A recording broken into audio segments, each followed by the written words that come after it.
जिनका इंतजार आप हम सब कर रहे थे, मैं चाहूंगा कि आप जोरदार तालियों के साथ मध्य प्रदेश के मुख्यमंत्री डॉक्टर मोहन यादव का स्वागत कीजिए। जोरदार तालियों के साथ मुख्यमंत्री डॉक्टर मोहन यादव।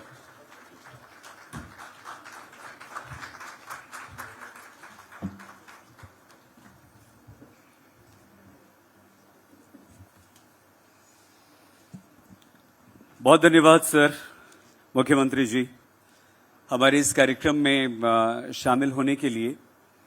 और मैं ज्यादा अधिक समय नष्ट न करते हुए आमंत्रित करना चाहता हूं India Today group editorial director publishing Raj Chengappa ji को कि वो आए और इंट्रोडक्टरी मार्क्स अपने दें। सब please welcome.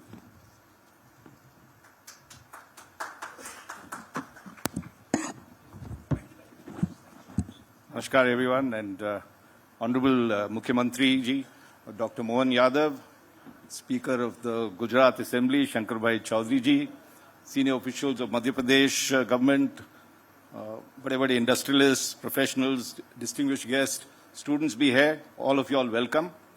It is really a great honor and privilege for India Today to organize the Madhya Pradesh first conclave. And as we know, Madhya Pradesh Bharat ka ekdam center hai, and it is now the center of development. It is very increasingly becoming central to India's development. But before we do the inauguration ceremony, and of course, it's very sad to mention this, that Madhya Pradesh also had to face the personal sorrow of the terrorist attack on tourists in Pahalgam on Tuesday, and the state lost one of its sons, Sushil Nathaniel of Indore, in this really barbaric act. So may I request all of us to stand up in your place and observe 2 minutes of silence.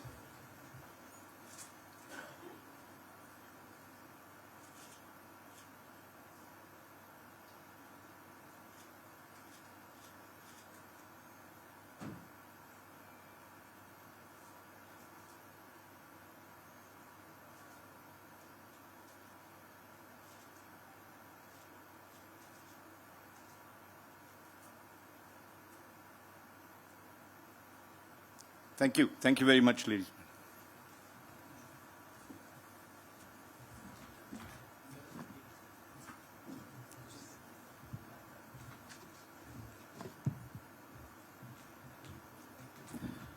We are very, very honored to have Mukhyamantri ji, Dr. Mohan Yadav, in our presence.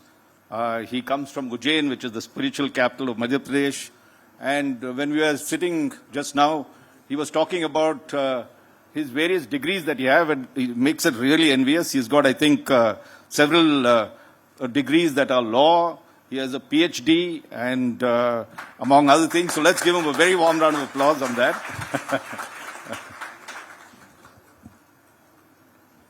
And if you look at, I think today in Madhya Pradesh, we are at this great crossroads that's there. And it is very apt that in the last 10 years, Madhya Pradesh has emerged as one of India's fastest growing economies.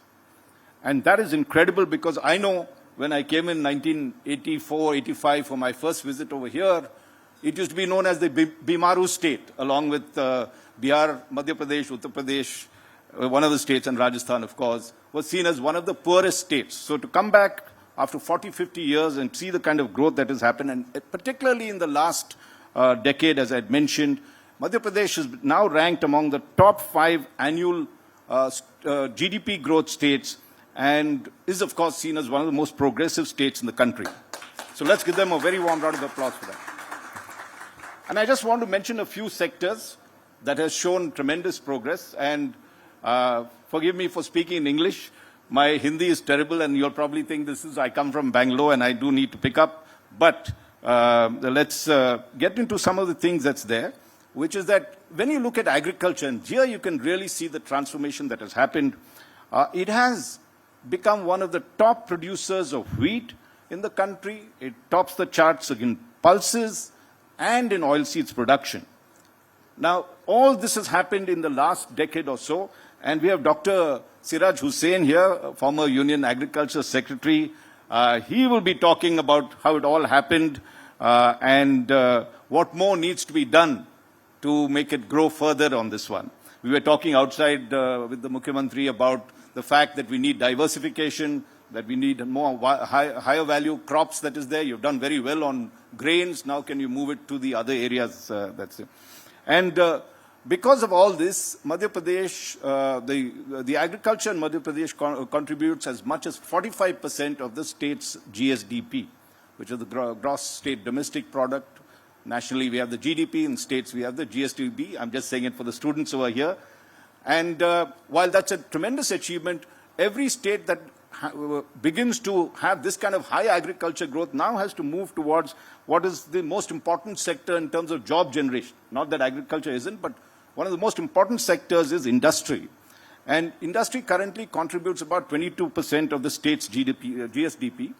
And of course, we have seen in Madhya Pradesh, both the traditional industries like textiles and mining, and of course the rise of the auto components, pharmaceuticals, food processing, and these have become big hubs that is there.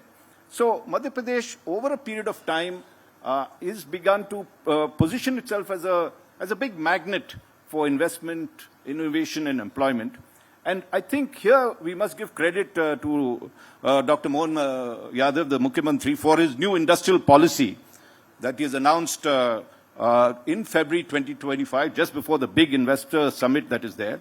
And it is certainly a very visionary document where it hopes to boost industrial growth. And the policy, I think, most important, specifies that it will create 20 lakh new jobs by 2047. That is the target that's there. So let's give him a very warm round of applause and all success on this.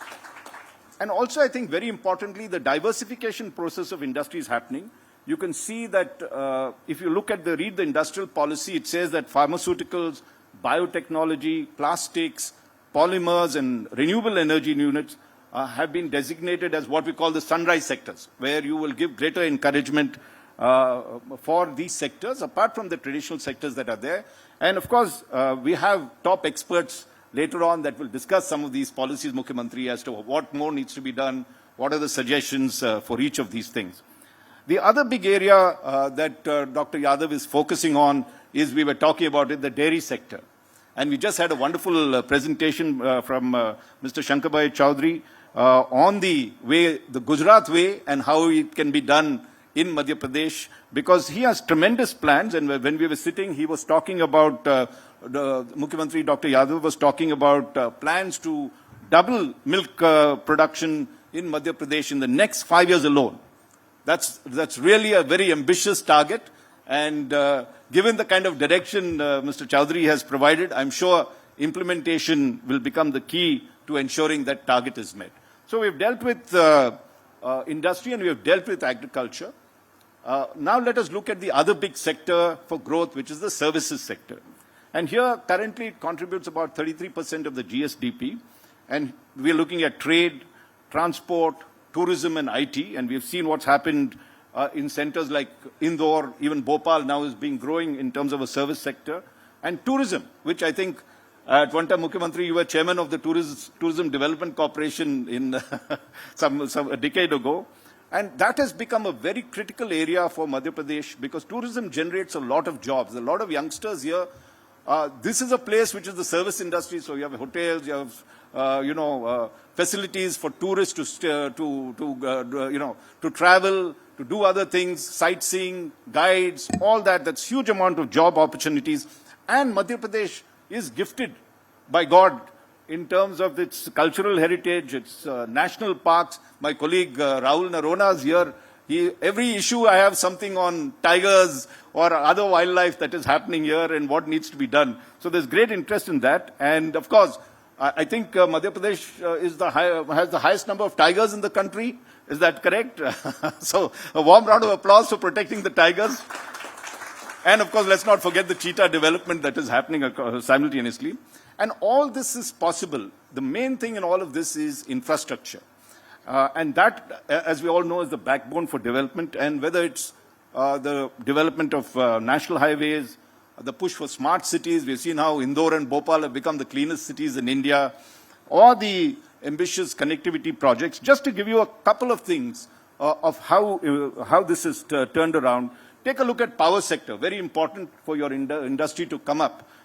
Over there, the state has become surplus in terms of power. It now has an installed capacity of 28,000 megawatts, compared to just 20 years ago, just 5,000 megawatts. So there's a tremendous growth, and without power, no industry can run, nothing can happen. And I think Madhya Pradesh is in that very sweet spot, as we call it, where you have excess power, and therefore you can invite industry to make investments. Then connectivity is also very, very important, because if you need to move your goods rapidly, you need to get, all these into markets that are close by or at distant places. And if you look at the highway and express development, the state is building over 1 lakh kilometers of roads in the next 5 years, including mega express surveys like the Atal Progress Way and the Narmada Expressway. So there's tremendous development. I will end by saying, Mukhyamantri ji, there are 4 major areas, and that is why we are holding this conclave, where when we talk of Madhya Pradesh first, we believe that Madhya Pradesh can really be first in each of these. And of course, the first you've already done, which is industry and investment. Very, very important. And I think if you implement the Madhya Pradesh industrial promotion policy that you announced in 2025, it will give a tremendous boost to not only the revenue of the state, but also employment, which you're talking of, those 20 lakh jobs that need to be there. The second, of course, is very, very critical, and a lot of states in India don't. And I see Kadambari over here, who's done a really good job in terms of educational facilities, is education and skill development. And this has to align with industry and prepare the workforce. We have a lot of youngsters here for the emerging new jobs. Now, you could have a lot of jobs, but no people, skilled people to do it. And it's very, very important that mismatch doesn't happen, and there are enough skilled people like students that are here that join and are able to get the jobs that are being thrown up in the new industrial policy that he has, particularly the new areas of development that's there. So that's very thing. That's the second area. The third area, I think he's deeply involved, Mukhyamantri ji. You have already taken a lot of interest. One is organic farming. And I also like the way your Gaushala program, which I think was really scientific, jaise aapne kiya tha. And of course, water, efficient water management. Without that, no state in India can survive. Because long-term agricultural sustainability is the key. You cannot take up all the water. You might be using crops which will suck the water, but maybe it's better to put it into other crops that will give you better yields, better revenue than just focusing on a couple of crops. So that the diversification is very critical. And the focus on high value, what we call horticultural crops, your fruits, your vegetables, sabzi, jo bhi hai, it's a huge market. Only thing that we don't assure the farmers the kind of MSP that we give them for rice and wheat. So they tend to play safe and stick with this and all the incentives. So the policy changes, maybe Dr. Siraj Hussain can touch upon that. What could be the policy changes necessary to give the incentives for Kisan to move to these crops that's there? And finally, of course, the fourth big area is, I'd mentioned this earlier, is tourism development. And here, there must be greater emphasis to leverage. There is already a lot of work being done. To leverage the cultural and natural heritage to boost tourism and to generate revenue and jobs. So all these 4 and the earlier subjects that I mentioned are critical, and that's why we all gathered here. We have some of the top experts, Mukhyamantri ji, to discuss each of these areas, come up with a blueprint for all of us to look at and see where it can be implemented. And once again, Mukhyamantri ji, I thank you for taking time out from your busy schedule to come here and talk to us. Let's give him a very warm round of applause. And I now leave it to Ansari ji to conduct and Mukhyamantri ji for his address. Thank you very much, ladies and gentlemen.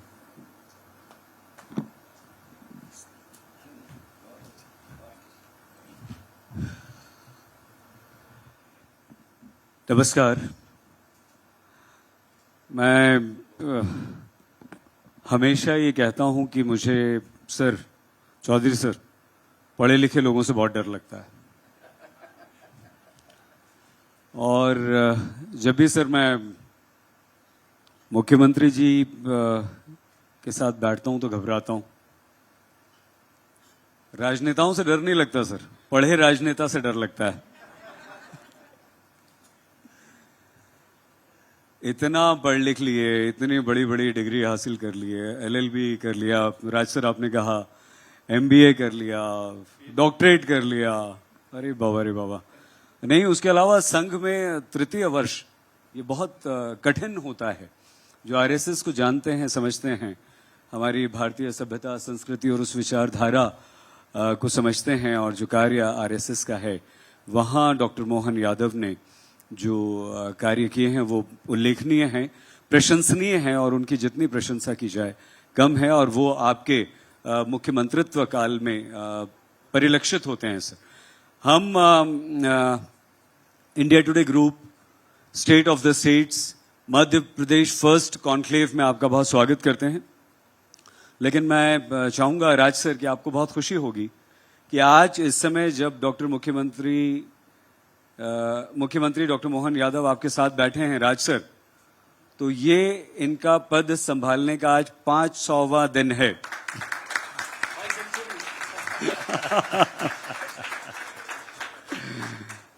सो हम चाहेंगे कि आप शुरुआत करें यहीं से 500 दिन से। ठीक है, तो हम जी आपका ठीक, थैंक यू सर। तो 500 दिन मुख्यमंत्री जी कैसे रहे आपके? देखिए, हम तो अपने काम से लगने वाले लोग हैं। समय तो रोज एक एक दिन करके बढ़ेगा, लेकिन परमात्मा की कृपा से मैं महाकाल की नगरी से आता हूं, और महाकाल काल के देवता है, और काल मतलब समय। तो समय तो हमारा शुरू होता जन्म से, जब तक शरीर छूटेगा हमको काम ही करना है लगातार, कोई इससे बच नहीं सकता है। और वो काम में अगर हम मान के चलें कि काम में कुछ चमक आ जाए, कुछ अच्छा हो जाए, तो ये परमात्मा की कृपा होती है, मान के लगातार काम करते रहते हैं। इसलिए काम का मूल्यांकन समाज करे, बाकी जितने हमारे भरोसे के जो सरकार को बनाने वाले मतदाता वर्ग है, और खास करके आज तो इतना जबरदस्त समय चल रहा है, ये परमात्मा की कृपा है। यशस्वी प्रधानमंत्री के नेतृत्व में कोई राज्य सरकार का और उनके साथ कदम से कदम मिलाने का, डबल इंजन के सरकार का मौका मिल जाए तो कई जन्मों के पुण्य लग जाएंगे। मुझे तो इस बात का संतोष है, ये भगवान की कृपा है कि ये काम के लिए जो उनने मौका दिया है। और आपने देखा ही है, जो अभी आपने विस्तार से सारी बातें कही है, कई सारे सेक्टर में हमने काम करने का प्रयास किया। लेकिन जब सरकार के लेवल पे बात करें तो 500 दिन आपकी गिनती में बड़े हो सकते हैं, लेकिन सरकार के निर्णयों का परिलक्षण, परिपालन और रिजल्ट ओरिएंटेड व्यवस्था में सतही निर्णयों की दृष्टि से तो हम बहुत अच्छे से मान लेंगे, लेकिन दूरगामी के लिए थोड़ा सा पूरे 5 साल का मूल्यांकन करेंगे तो ज्यादा अच्छा रहेगा। सर एक मैं पूछूं, आपको बताऊं कि एक डिग्री और जुड़ गई है डॉक्टर मोहन यादव के आगे। बता सकते हैं आप कौन? क्या? अरे वाह, कहां से आवाज आई? कौन है? वाह वाह, तालियां आपके लिए। सर देखिए, बहुत राजनीति तो बहुत होती है, और सारे कठिन, राज सर बैठे बहुत कठिन सवाल पूछते हैं सर, और मुझे भी डांट रहे थे कि तुम कठिन सवाल पूछना, ऐसा नहीं कि भाईचारा निभाने लगो यहाँ पे। तो कैसा अनुभव रहा सर नाना बनने का? कैसा लगा आपको? बहुत बढ़िया वीडियो, बहुत बढ़िया पिक्चर्स आपके आए, हम लोगों ने बड़ा आनंद लिया उन्हें देखकर। मेरे को थोड़ा सा दूसरी बार का अनुभव है। मेरे एक नाना में पहले बन चुका हूँ, 2 साल का, बेटी को बेटा पहले है, अब ये लक्ष्मी आई है, तो एक तरह से दूसरी बार का है। आपने राज सर ने जिस तरह से उल्लेख किया अपने संबोधन में, जापान की यात्रा की आपने, ब्रिटेन की यात्रा की, और निवेश मध्य प्रदेश में आकर्षित करने के लिए आप काफी मेहनत कर रहे हैं, और निवेश का सीधे सीधे मुख्यमंत्री जी संबंध उद्योग धंधों से है हमारे। इसमें आप कितना सफल रहे, और इस निवेश से उद्योग धंधों को कितना आगे बढ़ने में मदद मिलेगी? देखिए, ये मैं उनकी राज्य को सुन रहा था, आपने बात कही है, आपने तो 40-50 कही, मैं तो थोड़ा और अंतर करता हूँ। 2002-03 में हमारी सरकार, उमा भारती जी के माध्यम से हमारी विचारधारा की सरकार बनी, जो बीच में कमलनाथ जी का 1-1.5 साल छोड़ दो तो लगभग ये सरकार हमारी कंटिन्यू है। लेकिन उस समय की growth rate, industrial growth rate बताना चाहूंगा, उस समय की ग्रोथ रेट थी 0.000002। ये 20 साल की ही है, ज्यादा लंबी बात नहीं कर रहा हूं, 20-21 साल होगा।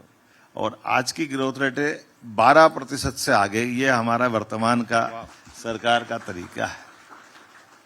और केवल ये नहीं, सरकार के लेवल पे भी बजट की दृष्टि से भी बताना चाहूंगा कि 1956 में मध्य प्रदेश बना है, तो 56 में बने मध्य प्रदेश के अंदर सरकार का सारा पूरा बजट जोड़े तो मात्र 23,000 करोड़ का बजट माननीय दिग्विजय सिंह जी की सरकार के समय था।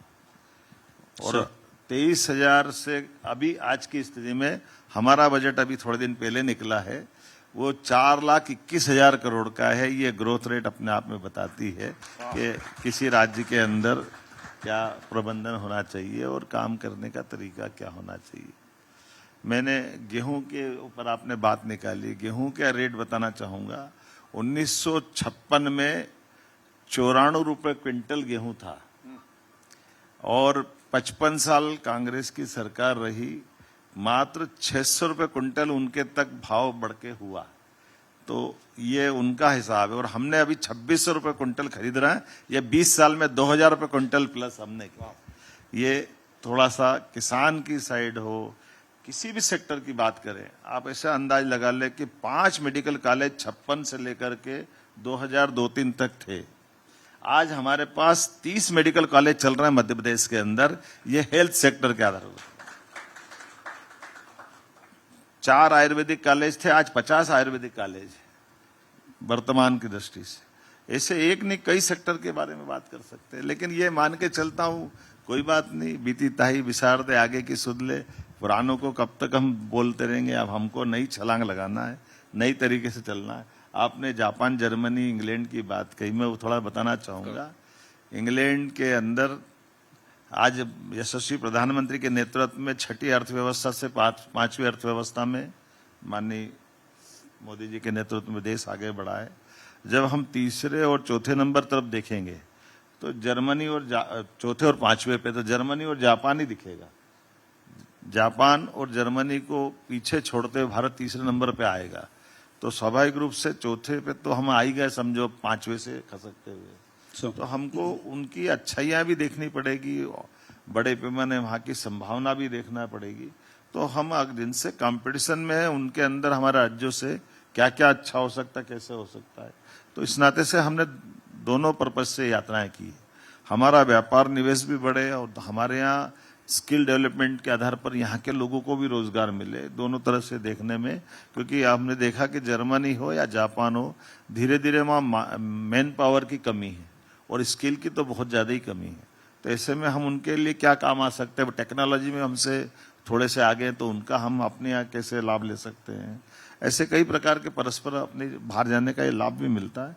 और मुझे इस बात का संतोष है कि ऐसे सारे कामों के लिए हमारे लिए माननीय मोदी जी और माननीय केंद्र सरकार के सारे मंत्री यही प्रमोशन करते हैं कि आप अपने राज्यों को आगे बढ़ाना है तो हमको निरंतर इस तरह के प्रयोग करना पड़ेगा। एक प्रश्न है, आपके इंडस्ट्रियल पॉलिसी क्या फर्क है उत्तर प्रदेश से या कर्नाटक से?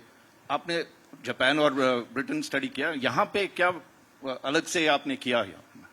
हमने कई सारी चीजों में बदलाव किया है।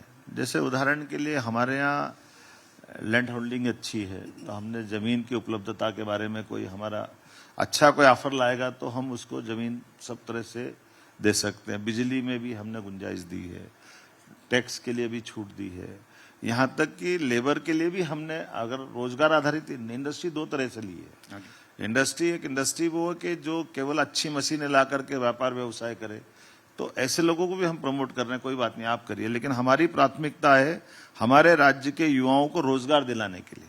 तो रोजगार आधारित इंडस्ट्री जो लगाएगा तो इंसेंटिव हम लेबर को भी दे रहे हैं।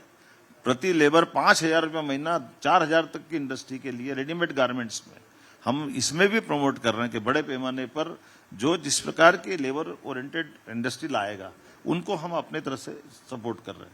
तो ये एक तरह से पूरे, आपको खाली एक मजाक में बताना चाहूंगा, जब मैं कोयम्बटूर में गया, कोयम्बटूर रेडीमेड गारमेंट्स की दृष्टि से बड़ा अलग प्रकार का स्थान माना जाता है और तमिलनाडु का इसमें बड़ी गुंजाइश है। लेकिन मुझे अटपटा इसलिए लगता था कि कोयम्बटूर या तमिलनाडु में कॉटन नहीं होता है, कपास तो हमारे यहाँ होता है, महाराष्ट्र में होता है, लेकिन हमारे कपास को लेकर वो धागा भी बनाते हैं, कपड़ा भी बनाते हैं, गारमेंट्स की बड़ी इंडस्ट्री चला के दुनिया में भेजते हैं। तो हमने कहा हमको उनसे सीखना चाहिए, हमको जाना चाहिए। तो वहां के उद्योगपतियों को जब यहाँ लेकर के बात करने आए तो वहां उनके चीफ मिनिस्टर के सामने अपोजिशन के आदमी ने धरना दे दिया कि वो तुम क्या कर रहे हो, वो सब ले जा रहे हैं यहाँ से पकड़ कर मध्य प्रदेश, तुम्हारे कहाँ दुनिया है। क्योंकि जिस ढंग से हमने पॉलिसियां बताई है, वहां के सारे उद्योगपति, अब बेस्ट एंटरप्राइजेस, प्रतिभा एंटरप्राइजेस, ऐसी बहुत सारी इंडस्ट्रियां हमारे मध्य प्रदेश में आ गई। समय के साथ थोड़ा इस बात को देखा कि हमारी संभावना किस किस क्षेत्र में अच्छी है और जिससे भविष्य की दृष्टि, जैसे मैं आपकी कॉटन की बात कर रहा हूं, तो अभी कॉटन में हमारे यहाँ जाने अनजाने केवल सोयाबीन और दूसरे तरफ धान की तरफ चले गए। तो धान सोयाबीन बुरा नहीं है, लेकिन धान में पानी भी बहुत लगता है, बिजली भी बहुत लगती है, और धान की इंडस्ट्री को या धान की कृषि को बढ़ावा देने के बजाय हमको वर्गीकृत फसलों पे आना पड़ेगा। तो इसलिए स्वाभाविक रूप से हम ऐसी फसल, जिस फसल से आमदनी भी ज्यादा हो, मेहनत भी कम लगे, बिजली पानी की खपत भी कम हो, तो ये हमारी पुरानी फसलें थी, उनको उस तरह से ला करके हम प्रमोट कर रहे हैं। और आपकी डिजिटल थ्रस्ट है जो कि वन सिंगल विंडो, ये सब फिर ईज ऑफ डूइंग बिजनेस बोलते हैं ना, आप क्या मध्य प्रदेश में क्या क्या कर रहे हैं उस बारे में? ये हमने बहुत सरल किया है। जैसे उद्योग लगाना है तो उद्योगपति पहले उद्योग लगाने आता था तो वो पहले बिजली का कनेक्शन के लिए बिजली वाले के पास जाएगा, फिर नगर निगम या टाउन कंट्री प्लानिंग चक्कर लगाएगा, या बैंक के चक्कर खाएगा, या अलग अलग जिस विषय की वो इंडस्ट्री लगाता है। तो बहुत सारी परमिशन को हमने खत्म किया है और इस सबको सिंगल विंडो में कलेक्टर के ही, केवल कलेक्टर उसका रिस्पॉन्सिबल रहेगा। एक उद्योग प्रकोष्ठ लगा करके हमने कहा कि भाई एक उद्योगपति ये 10 जगह 25 जगह घूमने की जरूरत नहीं है, शासन की सारी मंजूरियां हैं और शासन के विभाग देने वाले हैं। तो एक बीच में हमने सीधे सीधे कलेक्टर को इसके लिए पाबंद कर दिया है कि आपकी जवाबदारी है कि यहाँ इंडस्ट्री ला रहा है तो वो रोजगार भी ला रहा है, समृद्धि भी ला रहा है और उसका विश्वास हमारे साथ खड़ा हो। तो हमने पूरे 55 जिलों के अंदर सभी दूर ऐसे एक एक कलेक्टर कार्यालय के अंदर ही इस प्रकोष्ठ को बनाया है ताकि वो सरलता से कर ले। और वहीं सारी 18 प्रकार की पॉलिसियां हैं, वो किस भी सेक्टर में जाना चाहे उस सेक्टर की सारी बारीकियां समझते हुए वो एमएसएमई इंडस्ट्री चाहता है, हेवी इंडस्ट्री चाहता है या स्मॉल इंडस्ट्री चाहता है, जैसे भी जाना चाहे हम सब तरह से उस मदद करते हैं। बहुत सारे इंडस्ट्रियल पार्क्स भी है आपके पास, 100 से ज्यादा है, उसमें क्या सक्सेस रेट है, कितने लोग आते हैं और क्या करना है वहां पे? सही बताऊं सही बोलो। आज की स्थिति है कि सारे भर गए। Full up. और बनाना पड़ेगा फिर। मैं तुरंत ही बता रहा हूँ, जैसे विक्रम उद्योगपुरी उज्जैन है, हमारी पीथमपुर की इंडस्ट्रियल बेल्ट पूरा भर गया है, हमारा भोपाल का मंडी द्वीप से लेके सारी दूर फूल हो गए। हमने तो पीपीपी मॉडल पे भी चालू कर दिया कि कोई बात नहीं, प्राइवेट सेक्टर को भी प्रमोट करें। तो लैंड सब हाँ, मिलता है, फैसिलिटीज, पावर जो भी है, बराबर। अच्छा, कोई दिक्कत नहीं। Very good. इसमें ऐड ऑन कर रहा हूँ राज सर में। हाँ, इन्वेस्टर समिट से आपने बात की थी, उद्योग धंधों की यहाँ पर बात हो रही है, तो आपने जो इन्वेस्टर समिट मुख्यमंत्री जी संभागों में करना शुरू किया, इंदौर में किया, उज्जैन में किया, ग्वालियर, सागर, जबलपुर, शहडोल, इस तरह से बहुत सारे, इसके पीछे आपका उद्देश्य क्या था? देखिए, राज्य के अंदर राज्य की भौगोलिक सीमा बहुत बड़ी है और हमको हमारे पूरे प्रदेश की अगर ग्रोथ लाना है तो हमारे लिए हमारी दृष्टिकोण सभी क्षेत्रों की तरफ जाना चाहिए। तो हमने समान रूप से सारे क्षेत्रों में, अब मुझे तो बड़ा आश्चर्य लगा जब पहली बार जबलपुर ग्वालियर में भी आकर के बड़े बड़े उद्योगपति कह रहे कि हम तो पहली बार ग्वालियर आए, हमने तो ग्वालियर ही नहीं देखा, जबलपुर ही नहीं देखा। अरे ये ग्वालियर जबलपुर छोड़ो, भोपाल में ग्लोबल इन्वेस्टर समिट पहली बार यहाँ हुई, बड़ा यहाँ वालों को तो आनंद आ गया जब यहाँ ग्लोबल हुई। लोग कह रहे आप हर साल करो, हमारा भोपाल का मजा आ जाएगा। जिस प्रकार का अनुकूल माहौल बना है, अब भोपाल जिसने एक बार आके देखा, भोपाल का बड़ा तालाब, छोटा तालाब, इतनी सारी झील, इतना प्राकृतिक सौंदर्य, कई सारे लोगों को लगा कर ये तो कई बड़े दूसरे नगरों का अभी तक दिमाग था, भोपाल तो उनसे कई गुना ज्यादा अच्छा है। तो ये हमारे इस अभियान का एक हिस्सा ये भी है कि हमारे भौगोलिक क्षेत्र को भी लोग देखे जाने और फिर वहां जो रहने वाले लोग उनको नजदीक से वहां इंडस्ट्री मिल जाए तो बहुत अच्छी बात है। हमारे लिए सागर भी उतना ही महत्व जितना रीवा है। हमारे लिए नर्मदापुरम जैसे क्षेत्र में, नर्मदापुरम की तो हालत ये हो गई आज की स्थिति में, नर्मदापुरम हमारा पुराना होशंगाबाद जिला कहलाता है, जिसकी आबादी की तुलना में जो इंडस्ट्रियां वहां खड़ी हो रही है, निश्चित रूप से कमाल हो जाएगा 2 साल के अंदर ही, इतनी जबरदस्त industry I. The other side, तो हमने बताया एजुकेशन और स्किल के लिए, उसमें क्या क्या कर रहे हैं आपका सरकार? हमने समान रूप से काम किया है। हमने इसमें ये भी किया है कि जो इंडस्ट्री लगाने वाले हैं वो भी अगर स्किल डेवलपमेंट के का सेंटर चलाएंगे तो हम उनको भी सब्सिडी देंगे। हमारे लिए आईटीआई भी संख्या हम बढ़ा रहे हैं, पॉलिटेक्निक की संख्या बढ़ा रहे हैं, स्किल यूनिवर्सिटी हम ला रहे हैं और ये जितना अच्छा हो सकता है उस दिशा में हम सब प्रकार से कर रहे हैं और उसी का परिणाम है कि हमारे पास में आज की स्थिति में बड़े पैमाने पे आईटी से लेकर सब सेक्टर में यहाँ जबरदस्त स्कोप आ गया है। और ये आप एजुकेशन इंडस्ट्री के बाद एजुकेशन की बात किया, 2025 उद्योग industry year Madhya Pradesh government बना रही है। क्या है सर, ये कैसे, क्या विचार है इसके पीछे और इससे फायदा इंडस्ट्री को क्या होगा हमारी? देखिए, दोनों बातें हैं। हम अगर युवाओं को रोजगार की बात करेंगे, गरीबी दूर करने की बात करते हैं, तो हमको समान रूप से काम करना पड़ेगा कि हम उनके लायक सारे अवसर उपलब्ध कराएं। और इसीलिए अब ये बात तो गैर मौजू होगी कि केवल सरकारी सर्विस से ही हम काम चला लें। सरकारी सर्विस की एक सीमा है।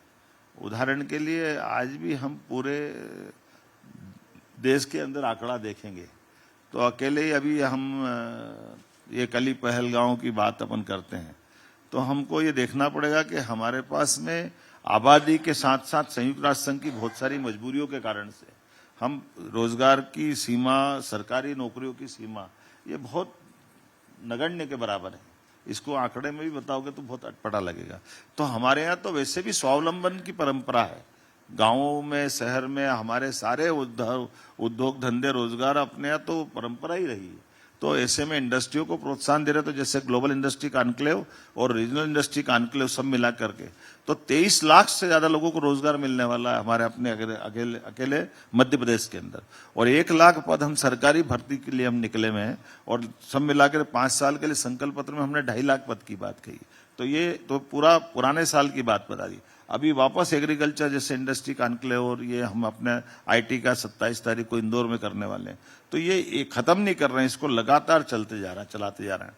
तो सब मान के चलिए, काफी बड़ी संख्या में मैं आंकड़ा बताऊंगा तो थोड़ा अटपटा लगेगा, लेकिन ये मान के चलिए कि अब अपने राज्य तो छोड़ो, बाकी के आसपास के राज्य के लोग भी रोजगार पाने के लिए हमारे यहाँ आने लगे हैं। ये बड़ी संख्या में है।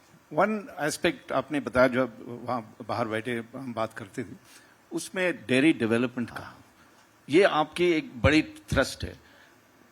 क्या इसमें क्या फर्क आप नहीं लेकर आया? क्यों एनडीडीबी गए थे आपने, क्यों डेवलप किया, स्टेट के क्यों नहीं डेवलप किया था? मैं इसको जरा और पुराने ले जाता हूँ। इस देश की पहचान दुनिया के अंदर 2 तरह से, ये रामकृष्ण का देश है और यहाँ दूध दही की नदियां बहती थी, ऐसे हजारों साल से इस देश प्रदेश की पहचान रही। तो स्वाभाविक रूप से हमारे यहाँ जब कृषि आधारित राज्य है तो कृषि के लिए, मैं खुद किसान परिवार से आता हूँ, मेरे तो घर के अंदर का माहौल है। आज भी मैं सीएम हाउस से बगैर गाय को गुड़ रोटी दिए बाहर नहीं आता हूँ। मुझे अच्छा लगता है कि हमारी अपनी गौमाता का जो आनंद है वो एक अपना धार्मिक संस्कार भी है, उसका आनंद है। लेकिन अगर राज्य की बेहतरी के लिए अगर देखूँ मैं, तो हमारे यहाँ ये बड़े पैमाने पे दूध उत्पादन वाले मसले पर आज की स्थिति में भारत के अंदर मध्य प्रदेश की दूध उत्पादन क्षमता, देश के अंदर कंट्रीब्यूशन 9% का है। हम इसको 20% तक ले जाना चाहते हैं। और अगर राज्य की भौगोलिक स्थिति देखेंगे तो हमारे यहाँ कई हिस्सों में खेती के लिए अनुकूल जमीन है, लेकिन कई हिस्से फॉरेस्ट के हैं जहाँ खेती नहीं हो सकती, लेकिन पशुपालन तो हो ही सकता है।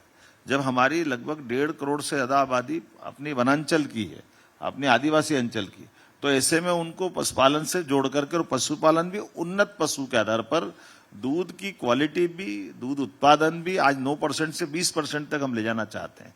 तो स्वाभाविक रूप से सरकार ने नेशनल डेयरी डेवलपमेंट बोर्ड के माध्यम से गुजरात में अमूल का अगर दुनिया में मॉडल बना है तो ये गुजरात इस मामले में आदर्श है।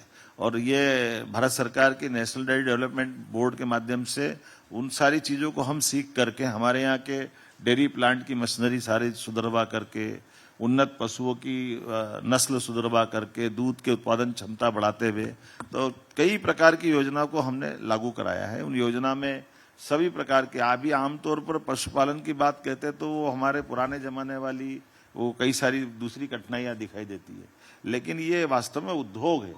ये खास करके किसानों की पूरी जिंदगी बदलेगा, लेकिन किसान नहीं, इसमें आप शहरी क्षेत्र के भी लोग आएंगे तो वो काफी काम कर सकते। आपने डेयरी की बात कर दी, लेकिन उससे पहले जो आप रोजगार की बात, स्वावलंबन की बात कर रहे थे, ये आपकी नई अवधारणा क्या है सर? राज सर, डॉक्टर मोहन यादव कहते हैं कि आप बेरोजगार मत कहिए, आप उन युवाओं को आकांक्षी कहिए। ये क्या अवधारणा है और उसको कैसे हम समझें? देखिए, ये बड़ा सरल भी है और समझने के लिए पर्याप्त है। हर घर में कोई ना कोई तो काम कर ही रहे हैं। उसके घर में खेती हो रही है, पशुपालन हो रहा है। आप बताइए, कोई आसमान से थोड़ी टपक रहा है, उसके घर में कोई ना कोई काम है। तो ये अलग बात है कि वो जो काम है उस घर में और नया काम लेकर के और आय के साधन बढ़ाना, घर के अंदर हम उसकी संभावनाओं के पंख लगाना चाहते हैं। मैं मेरे घर की कल्पना करता हूँ, मेरे घर से मैं निकलता हूँ तो मेरे यहाँ खेती होती थी, कोई बात नहीं, मैं थोड़ा पढ़ा लिखा तो मैंने अपने एक दो काम और चालू कर दिए। तो उन कामों के बलबूते मेरी दूसरी पीढ़ी है, तीसरी पीढ़ी घर में आई, बच्चे डॉक्टर हो गए, वो अपना हॉस्पिटल खोल के चला रहे हैं। तो ये अब तीनों में से मेरे पिताजी किसान थे, मैंने कुछ अच्छा और व्यवसाय चालू करा, मेरे बच्चे और, तो घर में कौन बेरोजगार मिला आपको? बेरोजगार तो कोई नहीं है। लेकिन ये बात सही है कि खेती अगर हो रही तो खेती की आमदनी कैसे बढ़े, तो हम उस पर काम कर रहे हैं। इसलिए नदी जोड़ो अभियान हमने पूरे देश के अंदर सबसे पहले नदी जोड़ो अभियान मध्य प्रदेश ने चालू किया, और मध्य प्रदेश में विश्व का पहला नदी जोड़ो अभियान माननीय प्रधानमंत्री के आशीर्वाद से केन बेतवा लिंक योजना का, और केन बेतवा के साथ 20 साल से हमारा राजस्थान के साथ पार्वती काली सिंह चंबल योजना का झगड़ा चल रहा था। दो राज्य कोई भारत के ही राज्य हैं, हमारे भाई भाई हैं, लेकिन बिना बात के मुकदमे क्यों चलाना? तो आज हमारे पास पार्वती काली सिंह चंबल योजना और केन बेतवा दोनों मिला दें तो 1,75,000 करोड़ का ये हमारा बहुत बड़ा निवेश। और इसमें और सोने पे सुहागा ये है कि यशस्वी प्रधानमंत्री तो 95% राशि दे रहे हैं, केवल 5% हमको मिलाना है। तो इससे अच्छी क्या बात होगी? हम तो उनका धन्यवाद दें। और हमारे यहाँ अब यही वाली बात वापस डेवलपमेंट पे आएगी। एग्रीकल्चर ग्रोथ रेट 2002-03 तक केवल 7 लाख हेक्टेयर थी, आज हमारी 55 लाख हेक्टेयर है, और ये बढ़ाकर के हम 1 करोड़ तक ले जाने वाले हैं। ये हमारी ग्रोथ है, इसका लक्ष्य। और अभी तो केवल राजस्थान और उत्तर प्रदेश नहीं, अब हम महाराष्ट्र से भी जुड़ रहे हैं। नदियों का मायका है मध्य प्रदेश, यहाँ कोई हिम ग्लेशियर नहीं है, न कोई दूसरी रचना, लेकिन वनों की इतनी सघनता है और परमात्मा की लीला है कि हमारी अपनी जल राशि हिमालय को टक्कर देती है। हमें इस बात का गर्व है। सारी बड़ी नदियां मध्य प्रदेश से निकलती हैं। आप चौधरी जी माननीय सामने बैठे माननीय विधानसभा अध्यक्ष, नर्मदा के माध्यम से गुजरात और राजस्थान तक हम अपनी भूमिका मां नर्मदा के माध्यम से न केवल हमारे मालवा महाकौशल को बल्कि उधर भी समृद्धि लाती है। केन बेतवा नदी के माध्यम से उत्तर प्रदेश का आनंद आता है। इधर पार्वती काली सिंह चंबल मिलकर के पहले उत्तर प्रदेश, राजस्थान और बाद में आगे चंबल गंगा की धारा को मजबूत करती है। सोन नदी छत्तीसगढ़ से लेकर बिहार तक जाती है, ताप्ती महाराष्ट्र जाती है। तो कौन सी बड़ी नदियां नहीं, सारी बढ़िया नदियां जो अगर हम मान के चलें कि यमुना जी गंगा जी की धारा को मजबूत करने में अगर ताकत कहीं से आती है तो मध्य प्रदेश से आती है। हमें इस बात का गर्व है। इसलिए हम आपके माध्यम से भी बात पहुंचाते हैं कि मध्य प्रदेश के जंगलों को आबाद रखने के लिए, प्राकृतिक सिस्टम को बनाए रखने के लिए जितनी जवाबदारी मध्य प्रदेश की है उतनी आसपास के राज्यों की भी है। इनसे हमारा जीवन जुड़ा हुआ है, हमारी जल राशि से उनके यहाँ समृद्धि आती। तो हम सब परस्पर एक दूसरे के अनुपूरक हैं, उनकी चिंता करना चाहिए। तो मैं मान के चलता हूं कि हमारा ये संबंध इस दृष्टि से और मजबूत होना चाहिए। That comes to tourism development. क्या नया स्कीम्स है? What have you done for tourism development in Madhya Pradesh? आपकी रुचि है क्या?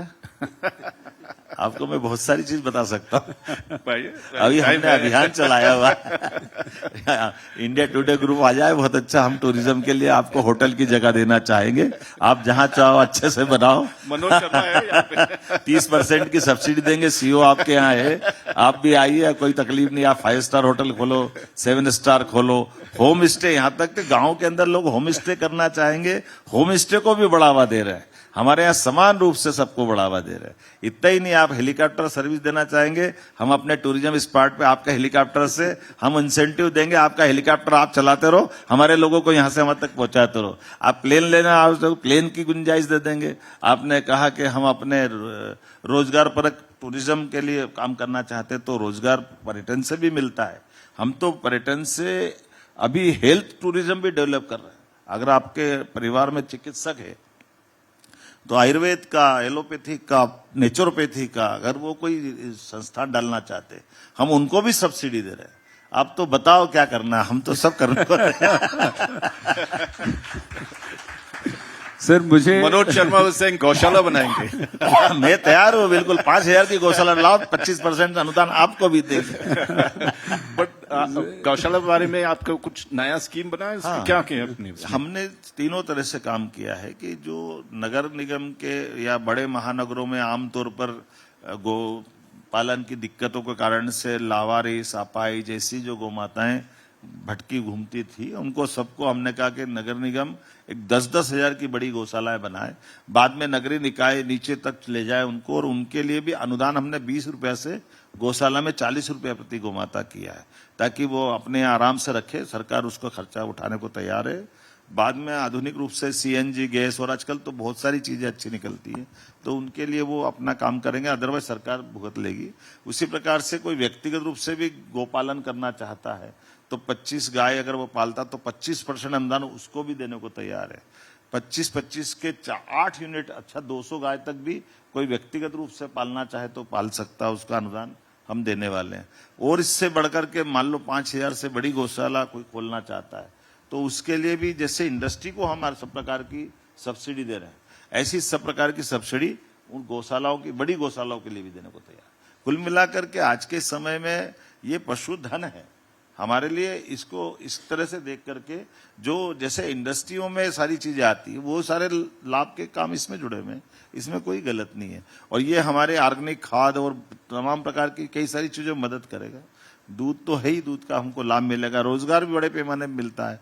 अब ग्रामीण क्षेत्र के अंदर में अगर आप 100-200 इस टाइप के संस्थान खोलते हो तो 1,500 लोग तो मामूली बात है, आराम से काम करने वाले मिल जाएंगे। सर आपने गलत बात कर दी सर। आप सही कर दो।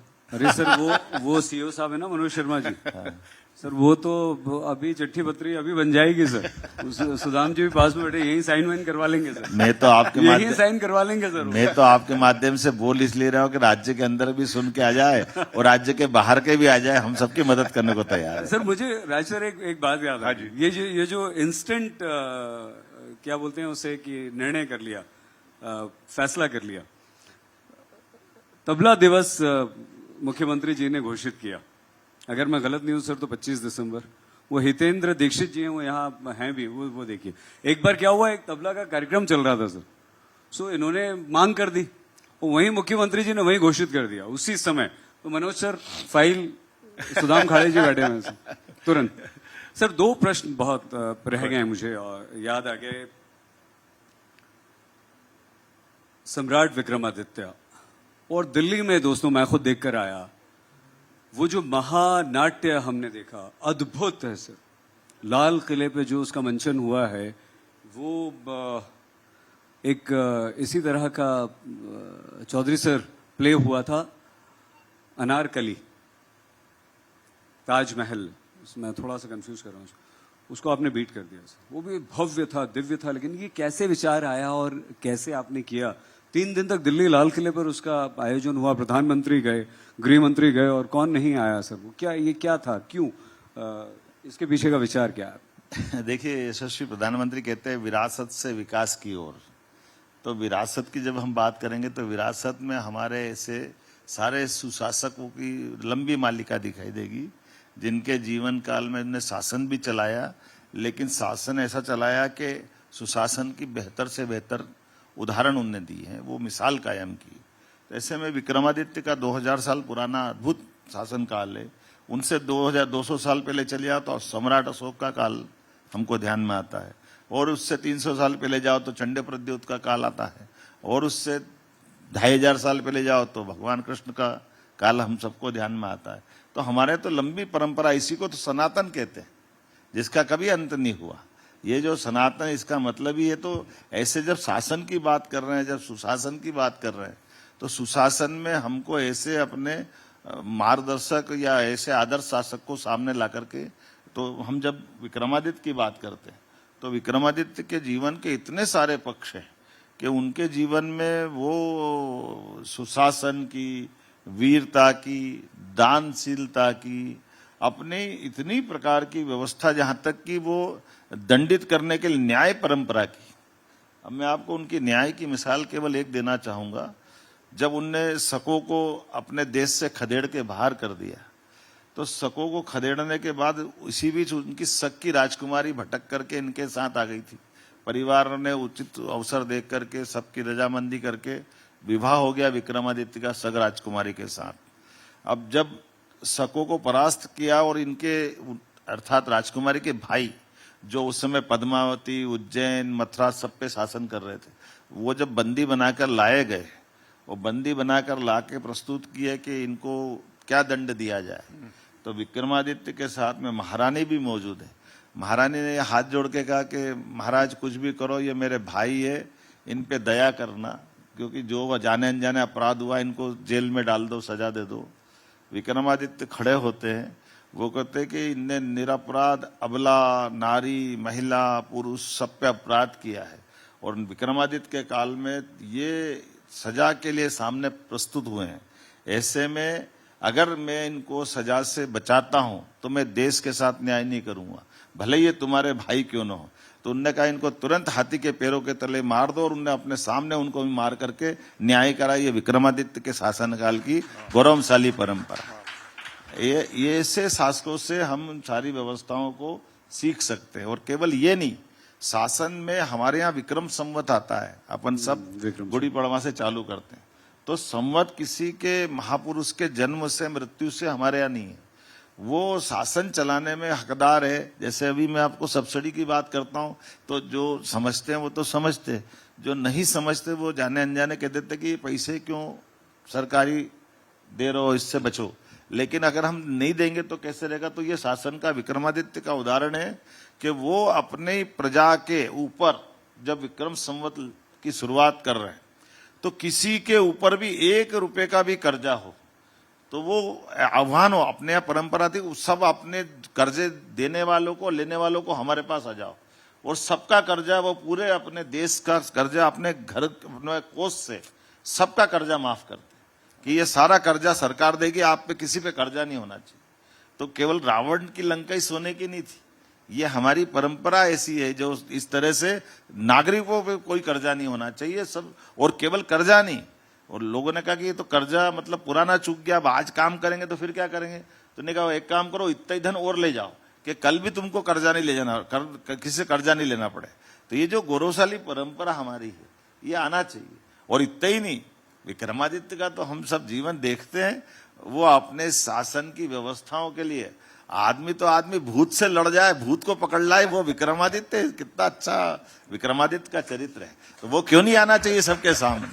और लाल किला इसलिए चुन करके रखा गया था कि लाल किले की प्राचीर से टकरा करके आज भी आवाज कभी अंग्रेजों से लड़ते हुए हमको कानों में सुनाई देता कि हमारे वीरों महावीरों ने अपनी हुंकार भरते हुए देश की आजादी के लिए पृथ्वीराज सिंह चौहान से लगा करके विक्रमादित्य तक।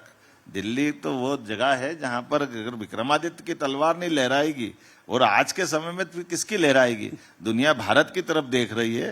तो ऐसे शासकों को तो दिखाना ही चाहिए। मुझे गर्व है कि हमारी सरकार ने संस्कृति मंत्रालय के माध्यम से सम्राट विक्रमादित्य महानाट्य का मंचन किया। और लिसनिंग टू यू मुख्यमंत्री जी, नाउ आई नो आप PhD ऑरेटरी में हो गया। But final question, I know time is up, और बहुत सारे स्टूडेंट्स हैं यहाँ पे। 500 दिन हो गया आपकी मुख्यमंत्री बनाने के। बनाया, तो क्या लेसन्स उसमें सीखा आपने? फर्स्ट टाइम मुख्यमंत्री बनाया, क्या लेसन्स है, क्या लर्निंग्स है बोलते हैं? देखिए, मैंने मुख्यमंत्री बनाऊं तो मेरे सिर पे कोई मुख्यमंत्री का कोई सवाल नहीं है। मैं एक सामान्य स्वयंसेवक हूं, और जैसे प्रधानमंत्री कहते हैं कि प्रधान सेवक है। अभी आपने विक्रमादित्य की बात कही, उनके जीवन में भी यही पक्ष रहा है। विक्रमादित्य ने भी अपने आप को इस देश का सेवक माना, शासक नहीं माना। तो हमारे लिए मूल मंत्र ये कि हम अपने जो काम मिल जाए उसको अच्छे से अच्छे करके दो, ये इतना ही चाहिए। मैं मुख्यमंत्री बन गया तो मेरे मन पे तो उसका कोई असर नहीं आया है। हम इसके पहले मैं शिक्षा मंत्री था, उसके पहले विधायक था, उसके पहले आपने बताया पर्यटन विकास निगम का अध्यक्ष रहा, उसके और पहले उज्जैन विकास प्राधिकरण का अध्यक्ष रहा, उसके पहले रेलवे बोर्ड का मेंबर रहा, उसके पहले टेलीकॉम का मेंबर रहा, उसके पहले यूनिवर्सिटी का एग्जीक्यूटिव काउंसिल का मेंबर रहा। मैं 25-30 साल से सरकारी पदों से ही निकलते आया हूं। तो पद का महत्व नहीं, हम जो काम कर रहे हैं उसको और अच्छे से कैसे कर सकते हैं, इतना ही पर्याप्त है। ये भगवान कराता रहे, यही पर्याप्त है। और स्टूडेंट्स के लिए कुछ बताइए, क्या सीख सकता है? स्टूडेंट को बताने में तो थोड़ा टेढ़ा हो जाएगा। मैं बताता हूँ मेरी जिंदगी के एक रहस्य। मैं वैसे सच बताता हूँ कि मैंने बीएससी एलएलबी किया था। मैं एमपीपीएससी के चेयरमैन जगन्नाथ सिंह यादव जी के घर में बैठा हूँ सतना में।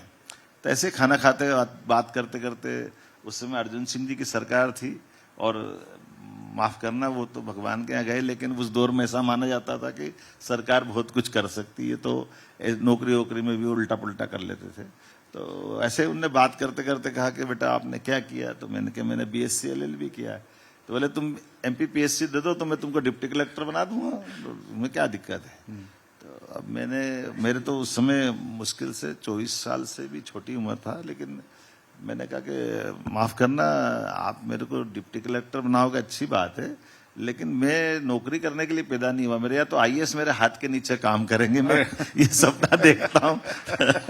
तो जब भी देखो बड़ा देखो, भगवान आपको पूरा करे। वाह, that's a very good one. कितना सर, You close. हाँ, मेरे पास बहुत सारे सवाल थे, लेकिन अब क्या करें अब। लेकिन एक अगर आप आज्ञा दें राज साहब, तो एक सवाल तो 28 में हम लोग इंतजार कर रहे हैं दोस्तों, सिंहस्थ का उज्जैन में। कितना भव्य दिव्य अलौकिक, क्या इस बार विशेष?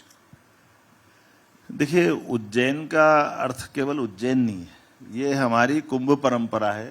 जहाँ राशियों के आधार पर वो कुंभ कहलाता है, या हमारे यहाँ उज्जैन में वो सिंहस्थ कहलाता है। जब बृहस्पति सिंहस्थ में आए, सिंह राशि में आएंगे तो सिंहस्थ होगा। तो जब सिंहस्थ होता तो वो सिंहस्थ उज्जैन, मध्य प्रदेश, भारत के लिए नहीं होता, ये विश्व का सबसे बड़ा मेला है। ऐसे में पूरे विश्व के लोग आते हैं, और विश्व के लोगों की व्यवस्था करने के लिए मध्य प्रदेश की जवाबदारी रहेगी, उज्जैन की जवाबदारी रहेगी। तो इलाहाबाद जितना अच्छा हुआ, निश्चित रूप से मैं कह सकता हूं उससे अच्छा करने का प्रयास हम करेंगे, इसमें कोई तकलीफ नहीं। जोरदार तालियों के साथ धन्यवाद। Warm round of applause for the Chief Minister, Dr. Mohan Yadav. Very enjoyable session. और बहुत बहुत मजा आया, बहुत अच्छा लगा। बहुत गंभीर बातों को भी इतनी अच्छी तरह से, सहजता से, सरलता से और हंसते मुस्कुराते हुए एक सख्त प्रशासक ने ये सिद्ध किया आज कि वो नर्म दिल इंसान भी हैं। डॉक्टर मोहन यादव का बहुत धन्यवाद सर।